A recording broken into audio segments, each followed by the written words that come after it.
Hey, MOMnation. Welcome to Mental Wealth with Laura Wood and Katie Holly Lambert, where we talk through generational trauma so we can leave a new legacy for our children. Counselor Laura is with Benavieri Counseling out of Chandler, Arizona, and you can find her on Facebook, on the web, or by the link in the show notes. We hope you enjoy the show. What's up, everybody, and welcome back to another episode of Mental Wealth, where with Laura, who we love. Hello, Laura. Hi, Katie. Hey, where we work on ourselves as moms, as women, so we don't carry this baggage into the next generation and pass it on to them like luggage, right? That's right. We are stopping intergenerational trauma every single day. Yes, we are. And today, like every other day, it seems like every time we hop on, today we're not doing an anonymous posting, which we often do. We'll see an anonymous post in MOMnation and we'll talk about that. And I know that that's really helpful for our audience. And I personally love to do that and to be supportive of them in that way. So thank you for helping me in doing that. But then oftentimes I have a discussion with Laura off the air. And I'm like, hey, I'm dealing with this. Can we talk about it? And she is so gracious always to accommodate. So this one is a little sensitive to me, and this one hits a little bit home to me. And I wanted to bring it up because I feel like I can't be alone. I can't be alone in this. Like, there has to be some other people who have a similar struggle. And what I'm talking about is, and I'll try to articulate it appropriately, maybe you can help me, Laura, but is identifying when I'm triggered and then traveling down that line, that road to figure out why. Like, why am I triggered about, the cup being left in the sink or whatever it is? You know what I mean? Like, that's not a thing for me. It's just a silly example, but why am I triggered about that? It's not the cup in the sink. That's easy. What is tied to that or linked to that is making me crazy? And I have found, again, next week, I turn 45. So I'm getting old, right? So it's about time I learn this stuff. And I found that that's kind of a difficult thing to do. At least for me, it was really difficult first to even recognize, whoa, that's a trigger. Like red flag, the spotlight. So tell me I'm not alone. Tell me I hate for other people to suffer. That's not what I'm saying, but I also like to not feel alone too. Yeah. You're definitely not alone. I mean, recognizing triggers is a hard thing to do because we're triggered. And so our thinking brain is offline. When we get triggered, we're only using our primitive hindbrain, our lower brain, the brain that keeps us alive and keeps us from dying. And we have short-term thoughts in that moment. We can really only focus on short-term goals when we're triggered. We can't focus on like our long-term and our personal values and our total experience. We're just sort of like microscopically zoned in to this feeling that is threatening our safety and our survival in some way. So like tunnel vision.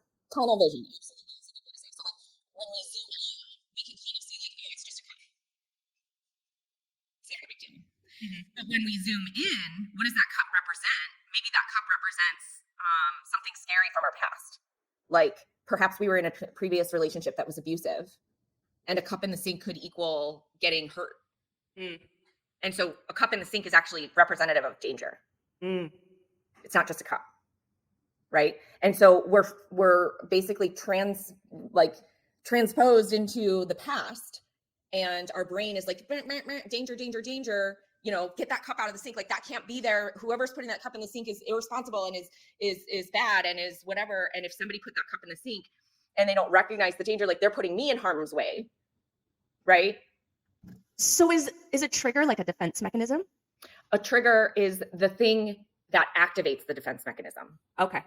So yes, and so like the trigger is a trigger. It's the thing that releases the danger. It's the representative. It's the thing that represents the danger. And when we think about danger, like I'm not just talking about like physical danger. I'm talking about emotional damage too. So like when we're very little, everything can be dangerous. When we're kids, that's when we kind of get our template for life. We kind of when we're little kids is when we learn about what to expect from the world and what to expect from the people around us. We learn what we're capable of. We learn what we're worth. We learn about the things that we're allowed to have and the things that we're not allowed to have. So for example, if you grow up in an environment where you're told that you don't deserve to be loved because of your behavior, well, I learned that I don't deserve to be loved unless I'm good. And so when I do something wrong, like leave a cup in the sink, then I'm bad. And so if somebody else leaves a cup in the sink, then that means they're bad too. And If somebody leaves a cup in the sink, maybe that means that they don't respect me because they know that that causes me a great deal of harm. It makes me so upset when the cup's in the sink. Why would somebody do that? They're putting me in danger, essentially, right?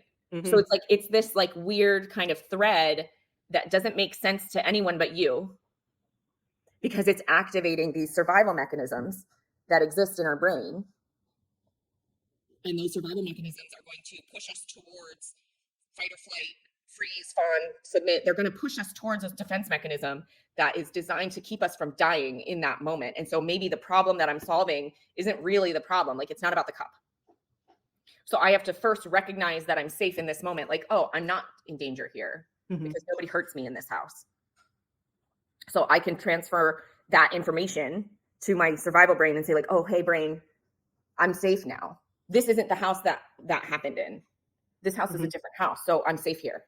Right. Or that hasn't happened as an adult. I'm an adult now, so I'm safe. If the thing happened to you when you were an adult, or if it happened to you in the same environment, like that's a little trickier. So you have to find other things that represent safety. You have to find the fact that you can protect yourself. Maybe there's no one else around. You have to find things that represent safety to you in that moment and represent an orientation to place and time that proves that what happened then isn't happening now. And we do that by saying, like you have said before, and Yeah. tell me if I'm wrong, what's the date, or how old am I? Right. Stuff like that, right? Those are the That's questions right. we ask ourselves. Yeah, like who am I, where am I, when am I? Like, so who am I? I'm Laura. I'm a therapist. That means I went to college. That means I have an education. That means I'm an expert in something that shows my capacity, right? So I'm telling myself about myself. Like, oh, I'm a mother. I've raised 3 kids. My kids are older. I've made that so far. I've been successful at raising them, and they're doing okay, and they're safe right now in this house, in their rooms. And, you know, I have these dogs, and I take them for walks, and I play with them, and I snuggle with them, and that makes me feel safe and loved and connected. So I'm telling myself about myself in this moment right now. Who am I? And then where am I? I'm in my own home. I own this place. Or, you know, I rent this home and I pay these bills. Or, you know, I'm in my kitchen. I'm in my kitchen where I make meals for my family. Right? Like, where am I now in this moment? Like my literal address or whatever. I'm orienting. I'm finding the space and time that I'm in right now. And so then what's the date? What's the year? It's 2024. I literally had to like think about that. I do too. So it's 2024. It's today is Sunday. I'm orienting myself, and that doesn't mean anything other than time and place, because when I'm triggered, my brain back here disconnects from organization. Organization lives up here. Right. Organization, time, space, and order live in the front of my head and not in the back of my brain. And so I'm asking my brain to shift and use the front, use my executive functioning, which we've all heard of. We've all heard of executive functioning. We all know that things like ADHD and OCD and anxiety and depression and learning disabilities or, neurodivergence has an impact on your executive functioning. And so the reason why that matters is because it makes things harder to keep order. When you're suffering from those things, things are harder to stay. It's harder to stay on track, on task. It's harder to stay organized. It's harder to keep your thoughts organized, right? Because that's where they live. The organization is part of your executive functioning, is part of your prefrontal cortex. And so we want to shift our access and build more access to our prefrontal cortex. That's really the neurology of what we're doing. I love that. That's so helpful, though, to know that there are certain parts of the brain that are responsible for certain things and what shuts them off or what impacts them. Because I feel like we look at somebody walking down the street or somebody in our life or even our child or even our spouse, and we automatically, or at least maybe it's just me, think, well, they think like me. Like their brain works the same as mine does. Right. Why wouldn't it? Like we don't have any other perspective to draw from. Right. And we don't know what other people's process is. And we don't know what their triggers are, and we don't know if they're oriented to time and space. When somebody overreacts, they're triggered. That's just the way to tell. So when we have black and white thoughts, we're being triggered. So when we think something is true, like I'm never this, I'm never going to get ahead. No, you're in a trigger. I'm never able to, no one likes me. I always make a mistake. I always ruin everything. Nope, you're in a trigger. Because that's just not true. Like it's objectively false, right? You don't always ruin everything. If you've made pasta and it didn't get, and you've made a meal and you've eaten that meal, like you didn't ruin it. Right. Like I'm proving you wrong immediately, right? Like anytime we're thinking like I'm always, or I'm never, or I'm incapable, those are like global thoughts that we're applying to 100% of our lives, even though they're really just zoomed in tunnel vision into this trigger that's happening. And so we've got to zoom out. I've always loved a quote of yours, and I actually use it in like IRL in real life. I just learned that one. So, great place to shove it into a sentence. But something that you have said for a long time is it's never, always, and never. Right. Like it's just, that's not possible. Like can't possibly have always and never. No, it doesn't exist. Always and never don't exist. That's the only thing that always exists. Yeah. Or never always exists. the always. Yeah. I mean, because that just simply can't be true. And then people say, oh, well, it's just nuance, or like, oh, it's, you're being semantics, right? Oh, hi, Aurora. Oh, hi, baby. So everybody gets stuck on, like, they think, oh, I'm stuck on semantics. And then I'm like, no, if I were stuck on semantics, then I wouldn't be able to like say, I asked, does 100% of you believe that? Or is that just a way to maintain the threat response? Usually arguing with me about semantics and saying, well, I didn't mean it like that. Okay. Then what's so important about the argument? What's so important about not acknowledging that that's not true? Right? Like, because that's the thing, is like, you're still trying to say that, like, well, I do always mess everything up. Like, I'm not talking about pasta. Okay. But then you don't always mess something up. Right. Because you do many things. Exactly. So it's like when someone else argues with me about me being stuck on semantics, I'm like, I'm not the one stuck. I don't have a dog in the fight. Like, I'm not trying to say, all I'm saying is objectively, like, that cannot be true. Right. Like, did you put your pants on this morning? Like, yes. Okay. Did you mess it up? Like, you're fine. Whatever. You know what I mean? Like, but to get oriented to that present we have to drop the threat response. And our brain, when under threat, is like, no, I'm not dropping this response because I'll die. That's why it's so hard to get out of it. That's why people tell me all the time that grounding skills are stupid or they don't work. Really? Oh, all the time. Right? Grounding skills. Like if I tell somebody like find 3 triangles, oh my gosh, the rolling of the eyes that I get all the time. Really? So I just started teaching. I'm a faculty member now, and I just started teaching my class, and I was teaching the class, and I was going through the grounding skills, and they're like, what? Like, that's not going to work. Right? And I'm like, okay, then just, you have nothing to lose. Like, do it and see what happens. Because we have to drop the threat response. Like, to be grounded is to be vulnerable. To be in the present and to state I'm safe is to take a risk, because I can't guarantee safety. Right? And I'm not talking about 5 seconds from now or 5 seconds ago. People, I get this all the time. Well, what if a meteor comes down and like blows up your house or something? Yeah, that's a thing that could happen. But it's not happening right now. So I'm technically not in any danger. I'm not in any danger right this second from said meteor. Now, show me the meteor and then we'll talk, right? And then your grounding skills, they're going to change, all right? That's exactly right. And then my skill set, like I'm going to need to use different skills in that situation than I need to use in this one. And so I'm not talking about 5 seconds from now that you're going to be safe. I'm saying you are safe objectively in this moment. And so getting down to the granular, very second, that time orientation is so critical, because I get that all the time. It's like, well, what about anything can happen? True, but it's not. It's not happening. And it's hard to stop yourself there, because I can relate with what you're saying, and I can relate with that that point in being triggered. And it's a very slippery, easy slope to get worse, right? But lately, I've been stopping myself and using our example of the cup. I've been saying, okay, it's just a cup.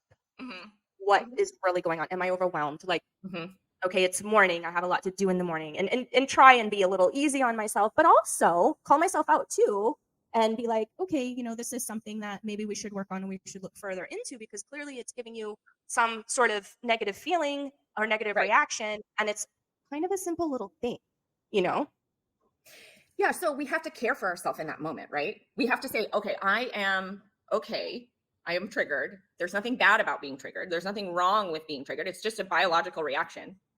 It's a biological, neurological reaction that happens when I'm sensing some kind of threat, period. Objective. It's not good or bad. It just is. Doesn't matter how small it is. Doesn't matter how big it is. Nothing is stupid. Everything makes sense. And so we have to be kind to ourselves in that moment. Like, that's just a cup. And it seemed to be a trigger to me. Okay. So I'm going to get grounded again, recognize that I'm overwhelmed, recognize, I have a lot to do in the morning. This kind of stresses me out. Maybe it represents, so like this is something that has happened for me in the past living with kids. I don't know if anyone else can relate to this, but when a kid makes a mess and then they don't clean it up, it adds more work for you, right? Yeah. And then you start to think about all the things. You go into this rabbit hole of like, well, this cup is in the sink because my kids don't listen to me because I haven't been a good enough parent in order to teach them that they're supposed to be cleaning up. And this cup represents my failure as a mother. How did raise we your get hands out there? Like, Right. How many of us have felt like that on a DB, Absolutely. Daily basis. That's another one I just learned. Daily basis. I got it. I picked that up right away. I thought, I used my context clues and I understood that that's what that meant. But yeah, so when I come home from work and I had a long day, and maybe I feel really, really tired and overwhelmed and I don't feel very capable. And then I see that the house is messy. And then I wish that the kids cleaned up because my kids are old enough to clean up after themselves. They're old enough to do chores. They're old enough to take care of like the dog poop and the dishes and the trash, stuff like that. Mm-hmm. And so I'm like, I wish that they would have cleaned up. And then I'm like, but I didn't tell them to clean up. And then I'm like, so then I didn't set the right boundary. This is my fault. Mm-hmm. And I only have myself to blame. And now in order to get what I need, I'm going to have to go and talk to them. And that represents a threat because what if they don't like what I'm saying and they get upset? And then now I have to deal with like angry teenagers and that feels threatening to me. So I'm just going to do nothing or I'm going to do everything myself and resent everything about it. But if instead of going down that rabbit hole, I recognize, hey, the house is really messy and that's upsetting. Mm-hmm. And then I realize, I want the house to be clean and I want the kids to participate in picking up. So what does that mean? What do I have to actually do in this moment to get what I need done? Mm-hmm. I can choose. I can either do it myself because that's going to be the easiest, fastest way to solve the problem. Mm-hmm. But is that just kicking the can down the road? Yes, because I'm still not teaching them that they need to clean up. So what I'm going to do is I'm going to go upstairs, and knock on their doors, and I'm going to be like, hey guys, I'm home. I'm about to make dinner. While I make dinner, you guys need to pick up the living room. And then I'm going to walk away. And then they're going to come down and they're going to pick up the living room. And if they don't, then I'm going to go back upstairs and I'm going to be like, hey, we're picking up the living room right now. And then I'm going to stay there until they come out of their spaces, their caves, and they walk downstairs with me. And then I'm going to say, fold the blankets, sweep up the dog hair, take out the trash. So I'm going to facilitate them doing what I need them to do. And so if I'm in the trigger still, none of this will work. Right. I have to diffuse the trigger before I can solve the problem. Yeah, because you're feeling upset. Probably. I mean, there's probably a lot of things in there, but if it were me in this scenario, I'd be pissed that I had to be telling them for the 158,000th time. Just do it, bro. But do it. That's exactly. And so if that's part of the trigger is I have to tell them all these times, why is that? What's the worst part of that? Well, it's that I probably have failed as a mother because they should know to just do it. Mm-hmm. It's not even about them. It's not even about the mess. It's about now you're a mother failure. Mm. That's a new word. We coined it. It was an accident. So what we have to do is we have to stop, know where okay, what's actually happening right now? I just got home and I saw the mess and that's upsetting. Why is it so upsetting? I had a long day and I'm tired and I don't want to deal with this. Okay, so what do I need to do? I need to get myself together before I go and solve this problem. So now I'm going to use my grounding skills. Maybe I'm going to go outside and walk around the backyard. Maybe I'm going to water my plants. Maybe I'm going to do something that helps me get calm. And I'm going to realize kids don't clean up after themselves because that's not a fun thing to do because their frontal lobes are not fully developed and their executive functioning isn't fully capable. And they do have to be reminded. And it's hard for us to think like that though, because and I'm sorry to cut you off, but I struggle with that so badly because I'm like, bro, you're 10. Mm-hmm. We've been having this conversation every day for a long time. Uh-huh. And I forget, even though I have you and we have these conversations a lot and blah, blah, blah. Right. What? That kids aren't fully developed until they're what? In their 20s? Late 20s, guys. Yeah, that's crazy. Yikes. We're looking at 25, 26, 27 now. And we're like, hey, yo, go out and first of all, fight for our country, which bless those that do, appreciate it. Go out and make decisions, go out and drink, go out and they're not fully developed yet. That's a little teeny bit scary. It is a teeny bit scary. And so here's the other thing about kids. They need to be reminded, but the more consistent we have to be predictable and reliable and consistent, because they need to know what to expect from us. And so this is why consequences matter so much, and why never backing down on a consequence is so critically important. We talk a lot about like mindful parenting, attuned parenting, whatever, positive parenting, I don't care what you call it. Basically, the bottom line is that you're treating your kids the way they deserve to be treated, which is with respect and dignity.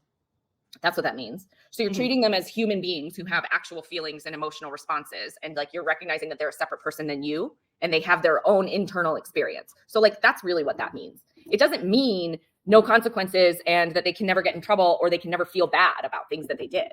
Feeling bad is part of life. If I fail, I feel bad. That doesn't feel good. If I let someone down, that doesn't feel good. That doesn't mean I'm a horrible person. It just means maybe I took on too much and I said yes to something that I shouldn't have said yes to. Right.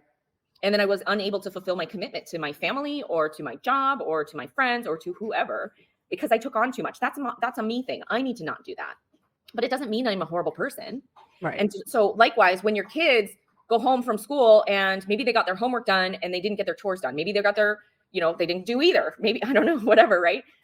But we need to recognize that they're a human with an internal experience. Maybe they had a long day at school. Maybe they had a hard time. Maybe they're stressed. Who cares?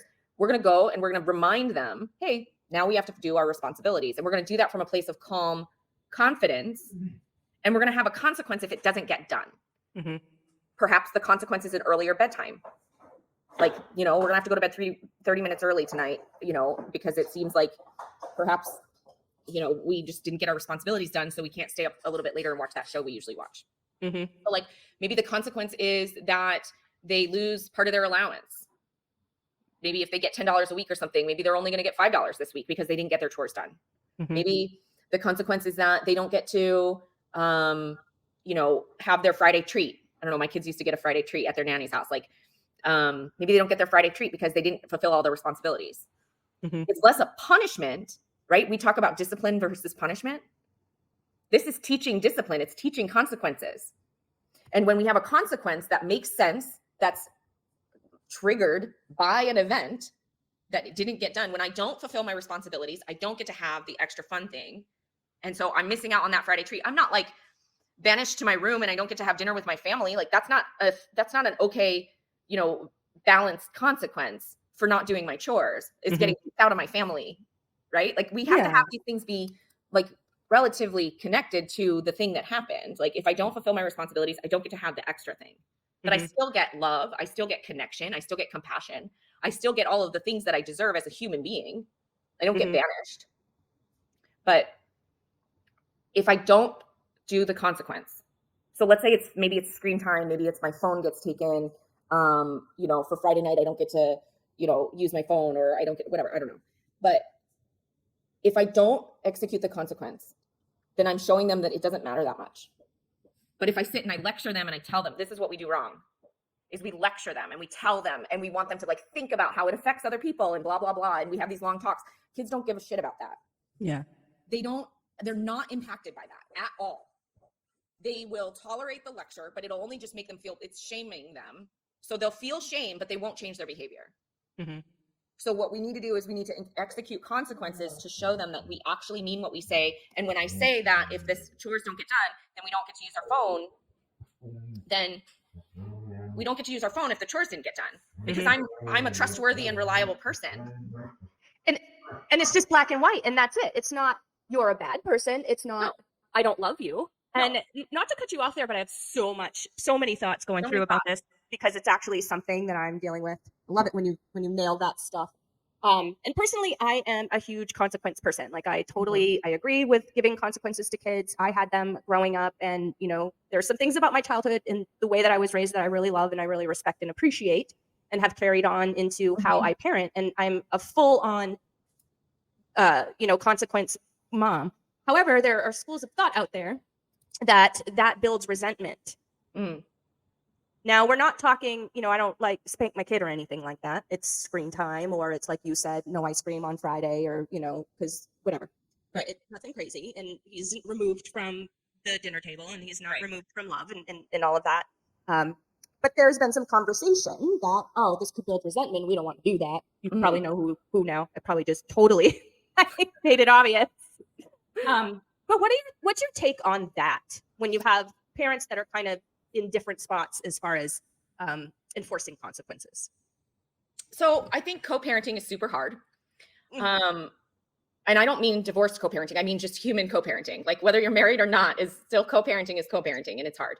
Yes. But consequences represent consistent, reliable trustworthiness. Like think about if I were to, you're essentially, when you don't enforce a consequence, you're breaking a promise. Hmm. You're saying I'm unreliable. You can't trust what I say. So there's a 50-50 shot that the next time the consequence won't be enforced. Right. And then what's worse than that is if you enforce the consequence, but then let them get off on good behavior. Yeah. Because then what you're doing is you're saying you can change my behavior with your behavior. So like if they're extra nice to you, or if they are like they do extra chores, like then they can get their, unless that was part of the deal when you set it up. Like, hey, once you get your chores done, you can have the phone back. Hmm. Right? If that's part of the deal, that's part of the deal. If you said no, that you don't get chores, or I'm sorry, if you don't get your phone back until the next day, even if you get your chores done, that needs to be true. Because otherwise we're telling them that they don't know what to expect from us. And so what builds resentment is inconsistency, lecturing, and anger while enforcing the consequences. So if we're angry and we're yelling and we're enforcing the consequence, that's ineffective because all they recognize is the anger. And so the consequences, that's a punishment. Hmm. So punishment is ineffective. Discipline teaches, the discipline is a learning practice. Hmm. Discipline is a positive thing. Like I have, like you see people who go to the gym every day, like, oh, they have a lot of discipline, Hmm. right? Not, oh, they must be punishing themselves. Yeah. Right. Well, Right? One of those is healthy and one of those is not. So but I get that though, and I feel like, sorry, I feel like I'm cutting you off every you're not. second here. But I feel like, so the conversation that I've had with my son recently, he's 10 now, is, baby, you're an adult in training. Like this is adult training now. You're double digits and away we go. Like I'm not hardcore, but he's in training, right? And so that's what I tell him. And I feel like consequences are every part of adult life is consequences. And so if we don't learn them and get kind of used to it, I feel like when we are in the world and, like we just talked about, and we're still not fully developed, then are we setting our kids up for failure or for success if we're not adult training them? I don't know. Does that all make sense? I like adult in training because what you're saying is you're not an adult. Right. And so there's things that you have to learn before you can become an adult. There is a conflict that we get into, which is I'm going to treat you like an adult from the perspective of, it's not like I won't remind you or support you when you don't do it well. I'm going to expect that you execute this perfectly every time without my help. Basically, I'm saying you don't need my help to do things well. So I'm not supporting you or helping you. Like think about a reminder as like I'm supporting them and helping them learn this process. Mm-hmm. But if I expect them to just do everything on their own and not need any help because they're old enough, but then I'm expecting them to be completely compliant, then I'm saying, hey, you're 100% independent when it comes to things that I want from you. Like you're 100% independent, but you're also 100% dependent on me because I control your life. I will not feed you. I will not give you love and connection and all of these like education and all the things you need in order to survive if you're not 100% compliant. So you're dependent, but you don't deserve support. Like that's not okay to do. So an adult in training is a child who needs reminding, who needs education, who needs to be taught something over and over and over again in order for it to become a habit. And in order for them to learn discipline, they have to have the disciplined consequences and recognize that if I don't do this, I will have to have this consequence. And sometimes I'm going to choose the consequence. How many times do we say like, okay, I guess it's worth the risk. Yeah, I'll take no check this week. I won't be in. Right. I'm going to take this day off. I'm going to call in sick today and I'm not going to get paid and that's going to suck. Yeah. But I'm going to do it because it's worth it to me right now. We have to recognize that sometimes that's what the kids are doing. They're weighing their options. They're saying it's true. I'll take the consequence. I don't really need my phone tomorrow night. Yeah. So we have to recognize that that's like a normal human choice. And we can say to them like, that's a choice. You made it. Okay. I'm not mad about it. That's what it is. It's neutral. So discipline is neutral. Punishment is anger. Punishment is, I need you to suffer, right? Punishment is suffering for failure. And failure is often not a choice.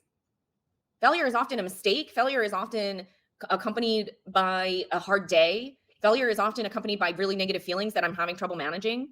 Failure is often accompanied by overwhelm. I don't do my best when I'm not feeling my best. Right. And so kids are the same. They'll do well. Nobody likes to be like failing. Nobody likes to not be successful. Like that doesn't feel good.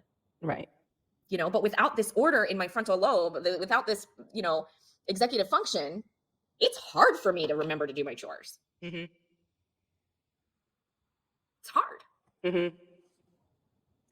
So we started with triggers. We ended up talking about this. We ended up talking about consequences. And I feel like we have to end it with maybe a few words about I'm going to leave dads alone for a moment because I don't have the dad perspective and I'm just going to talk mom for a second. Yeah. But the incredible guilt that we have. Yeah. I mean, so we had the conversation. So my kid is an adult in training and we're struggling a little bit right now with the chores and everything. Just exactly what you're talking about. And I have to fight the guilt even in that. Mm-hmm. Even in, he's doing a really great job in school. He's a really great kid. He's a really great caring person. He's a friend. He's like all these wonderful things. But dang it, he didn't pick up dog poop again today. And that's his one chore. And I've asked him 45 times and I got to take the iPad and I feel bad about it. Yeah. I think that I was talking to my boyfriend about this last night. We cannot escape the guilt or the fear that comes with parenting. We will fear for their outcomes. We will fear for their wellness. We will fear for their well-being all the time. But we have to remember that we know what does the theory say? Go back to basics. If I don't enforce this consequence, what is that message? That message is that I don't really care about this poop, but I do care. Mm-hmm. That message is that he's not worth my difficult decision in order to teach him a hard lesson. So what I always say is to the kid, you deserve a mom who is going to teach you and has to make hard decisions in order for you to be able to learn. Mm-hmm. Like you deserve that. Right. You deserve for me to do the hard thing, which is to go upstairs, get you out of your room, walk outside with you, and I'm going to stand here with you and we're going to play some music together while you scoop this poop. Mm-hmm. You deserve a mom who does the hard thing and forces you to do the hard thing too. Because without that, we're going to live in filth. Yeah. And that's not safe for you. And it wouldn't be responsible of me to teach you that that's okay to do. Mm-hmm. Mm-hmm. And that is not just for, I love your example because it's something I struggle with, but it's not just for that either. It's for the other things also that we need to enforce so that they can become the best well-rounded adult that we can possibly do. Because mm-hmm. I personally feel like we need to do that for them. So that mm-hmm. way, when they get out into the world, they're set up versus set mm-hmm. back. That's right. Yeah, we're doing it for them in the beginning and we're doing it with them. And then we're doing it there's like phases of this process, right? Like I'm doing it for you. You're watching me do it. Mm-hmm. I'm doing it with you. I'm showing you how. You're doing it. You're getting practice. I'm now watching you do it. And I'm standing with you while you do it. So I'm letting you, right? So I've taught you, I've showed you, right? Now I'm watching you be successful at it and I'm praising you and I'm rewarding you for your success. And now you have demonstrated mastery of this thing, right? So it's like, I always used to say to my team when I was, like leading a team at work or whatever, is I teach you, I show you, I watch you do it. I give you a reward for doing it well, right? So I now know that you know how. Mm-hmm. And I'm going to continue to witness you doing this well over and over and over until it sticks. Mm-hmm. So I'm in the witness you phase. And so that means when I've asked you 47 times to do it, I clearly need to visit the witnessing stage and take you out and watch you do it while I cheer you on, right? So I'm going to be like, you're getting them. That's a great job, right? Like I'm with you on this. Like, so we have to redo the witnessing over and over and over. But what we usually do instead is we go to I'm going to do it for you because that's easier. And with all the things that we have to deal with as moms and with a full day of work and with a full evening of household and all the things, right, that we have to be on top of, I get that at the end of the day, where it's just easier to, go out and pick the poop up myself. And I've been there and I've done it a bunch. Totally. I think the last time we talked, I told you the exact same thing. I was like, I'm going to do these dishes. Yeah, we had this conversation. Yeah. The last time I talked to you, I had dishes in my sink and I was like, I'm going to do them. Yep. I'm going to just end up doing them myself. I know that. I'm going to try not to. I But mean, I I'm try gonna not to do do these dishes, but guess what? I did those dishes. I'm sure. And whatever, man. Like I feel a little bit guilty about that. Mm-hmm. Right? I feel a little bit like, man, I should have really walked him down here and like had him do these dishes, did them with him, whatever, did the thing. But I didn't do that. Mm-hmm. And, is now he completely ruined as a human being? No, he's not. Like, I can do it next time. Like, that's the thing about guilt. Guilt is a reasonable feeling that is acceptable and is tolerable. I can tolerate the guilt that I have about that. I can tolerate the guilt that I have about a lot of these things. The outcomes, I'm always going to be afraid that I didn't do enough. I'm always going to be afraid that there was something I could have done better. And that's probably true. Mm-hmm. But ultimately, my responsibility is to my own nervous system stability. Is when I get triggered, I am responsible for helping myself get calm and bringing myself to a place where I can treat them the way they deserve to be treated, which includes discipline without punishment and without shame. And if I'm too triggered to be able to do that, like I need to go and get myself some support. Mm-hmm. And as a mom, I have gotten myself some support. Like my therapy journey was long and was a part of raising my kids. Mm-hmm. I remember specifically when I'm talking through difficult times in therapy and saying like, I'm worried about this kid for whatever reason, because of whatever he's going through right now. And then we're kind of looking at that as a trigger for me, like, okay, well, is this familiar? How does this, like this feeling that you're having about this kid, this fear that you're having about this kid, is that tying into something that happened to you or didn't happen for you? Yeah. Yeah. Usually the answer was yes, when it was a seemingly unsolvable problem. Mm-hmm. When it was something that was happening over and over and over. I remember just during COVID when my kids were struggling to do school. Like not all my kids were online learners. But we had to go to school online and they were in high school. Mm-hmm. And they're learning like trigonometry from a computer without, you know what I mean? It was like, that's not the way that they learn best. Yeah, right. It was hard. So I was like, I'm not doing enough. Like I should find them a school. I should get them a tutor. I should do that. Like I'm freaking out. And it was like, okay, what is this about? Right? Like I'm maybe feeling like I don't know how to support them. And that makes me feel helpless and scared. Okay. So then I need to get myself together and recognize that I do know how to support them. And what's the worst that happens? They have to repeat a couple of classes. They have to take summer school maybe. Right? Like, okay. So it's like when I'm being triggered and I'm feeling like this is a huge unsolvable problem, and guess what? They all are fine. Mm-hmm. Like two of them are done. One of them is on track to graduate next year. Like everybody's fine.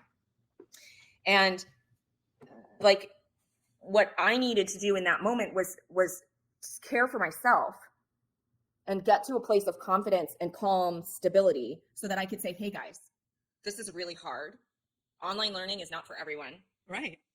And we're going to make it through this. And we're going to find the right way to get this done. We're going to take all of our resources and we're going to get support. Maybe it's a tutor. Maybe it's that we take summer school class in person at like a small school, where like, maybe we'll figure it out, but we're going to be okay. They needed to know that from me. That's the solution. Is like, this is a problem, but we're going to get through it together. And I couldn't do that without my own trigger diffused and confidence back up. Yeah. Yeah. And I still carry a lot of guilt about that time, but it wasn't even my fault. Mm-hmm. Mm-hmm. What was I supposed to do? Like, we all got thrown into it. Yeah. But that's what happens most of the time. We're feeling guilty about stuff that we're not even doing. That's not even about us. Right. Right. Or that we haven't, or maybe the circumstance is something that we're not responsible for. We haven't done, such as in your example. Yeah. And so, yay you for doing the best that you can with what you had, being thrown into a situation. I mean, I can remember being thrown into that too, but I had a kindergartner, which on the flip side was difficult too, because kindergartner learning from a computer screen all day, that didn't work. That's crazy, right? Yeah. Like that's crazy. They're learning how to they don't even know how to read or like recognize. They're trying to use a keyboard. Like what? It's bananas. Yeah. The whole thing was nuts. So like that's a very specific situation that we kind of all went through at the same time. Right. But it's an example of something that felt unsolvable at that time, but that the solution was not a particular path. The solution was my stability. Mm-hmm. That's what's true about every situation. We get wrapped up in these problems as moms, and then we start to feel guilty and we're triggered and we're all these things. But what we need to do is really zoom out, stabilize ourselves so that we can be that calm, confident leader and show them that we're going to utilize our resources, whatever those are, in order to move forward in an effective way, and that there is no such thing as an unsolvable problem, that we're going to be okay. But we need to take care of ourselves in order to be able to say that to them. Well, it's like, it's so cliche at this point, but it's the whole put your oxygen mask on first coming It's into play absolutely here, that. right? Yeah, absolutely. And everybody who thinks that's selfish is wrong. That's a trigger. Well, I mean, how else can we function or be there 100% in with if we're not there for ourselves 100% and we're not in a functionable state? Mm-hmm. You know, I don't know if that makes sense, but Yeah. I get that. Like, I totally understand the I totally understand the analogy, Mm-hmm. and I understand why somebody would say, "Oh, that's selfish." But then I think about, so it's not selfish to think that somebody should care more about me than they do themselves. Mm-hmm. Like, I think that is selfish of the other person too. You know what I Right. mean? So let's all just be responsible for ourselves here. Yeah. It's the new selfish is just accountable and responsible for ourselves. Yeah. Like, that's not selfish. That's necessary. Right. Right. Like, I remember specifically one time hearing the oxygen mask thing and feeling like that's really selfish. Like, I was literally on the plane thinking, like, I would never put mine on. I would always take care of everyone else first. That was a trigger response. That was a trauma response for me. Gotcha. I was running a narrative that was, I have to take care of everyone else because I was desperate for someone to take care of me. When we're taking care of everyone else and we resent the shit out of it, it's because we are desperate for someone to put us first. Yeah. So we're putting everyone else first, everyone else first, everyone else first, hoping that somehow we are going to get that back. Mm-hmm. But the antidote is actually you have to put yourself first. You have to put yourself first and realize that that is the answer to all of the resentment. Take care of yourself and you won't resent everybody else for not taking care of you. Right. Otherwise, you're going to run out of oxygen. You're not going to be good for anybody. Out. That's absolutely right. Mm-hmm. You're running out. You're going to burn out. You're damaging your own health. You're damaging your own stability. You're damaging your relationships with everybody because nobody can ever live up to that. Right. No one. No one. That's a childhood strategy that's rerunning in adulthood. That's the trigger, right? Like, the trigger is nobody's taking care of me. I'm not getting what I need. Right. And that's because maybe I felt that way in childhood at some point, because kids are so dependent that when they don't get what they need, they feel they're helpless in that they're not able to take care of their own needs. And so that can happen in one day, that can happen chronically, that can happen, right? But like, that's a childhood strategy. And a lot of us carry it, right? How many women carry this burden of responsibility for everyone else's emotions?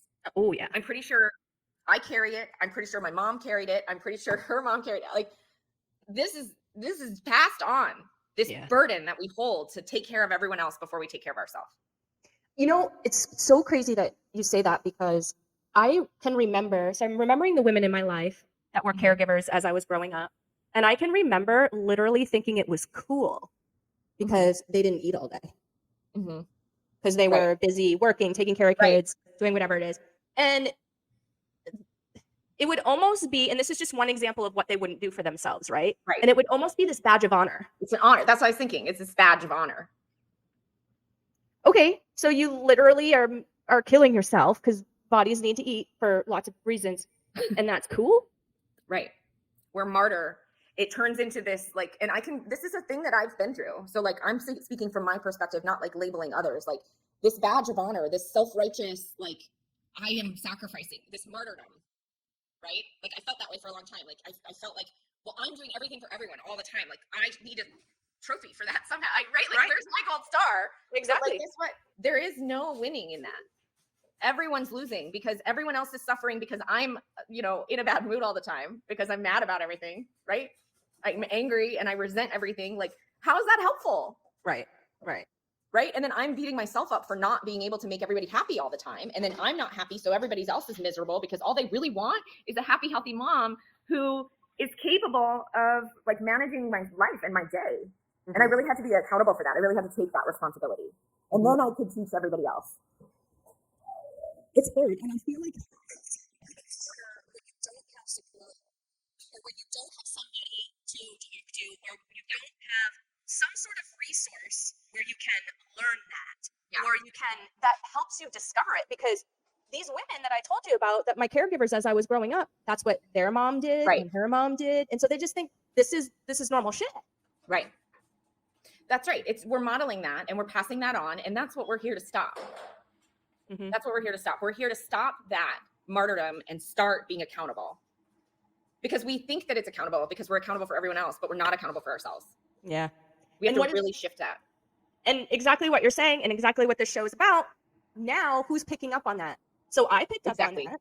And then I thought, well, I want to be cool like these ladies, so I'm going to starve myself all day. And yeah. And this is how I get my badge of honor, is I basically, slowly kill myself while I'm doing stuff for everyone else. Yeah. Yeah. I don't know who came up with that, or when they did, or when it started getting taught to us, but seems like we can dive into this one. I know we got to go, but it seems like, I don't know where things come from always, but when I think about what the potential origins are, I think, well, it's one way to control somebody, isn't it? So whole other show right there. Absolutely. Yes. But thank you, as always. It's, I love chatting with you. Sometimes I forget that we're on a podcast. And I know. And I feel like it's just me with the city in the back. And, we're just in our living room here chit-chatting like we often do. I love our talks, and I appreciate your time and how much support you truly give, and how much time, love, and experience and knowledge that you give to this show that I know benefits the audience and our followers. So thank you so much for that. Thank you so much. I really love this. This is one of my favorite things that we get to do. Me too. And we have new software, everybody. Did you notice? I'm all excited about that. It's exciting stuff. It is. All right, guys, hop on over to our YouTube channel if you want to check out any of our past shows. We've been doing this for quite some time, so it is binge worthy. Okay, put down the Netflix, pop on YouTube, hop on over to @MOMnation USA. That is our handle. Scroll down just a little bit. You will see the mental wealth playlist, and you will see our faces right there in bright yellow. And you can check out our previous episodes. If you prefer the podcast type, hop on over to your favorite podcast platform, do a quick search for MOMnation Talk Radio, and there you can connect with us as well. Until next time. Bye.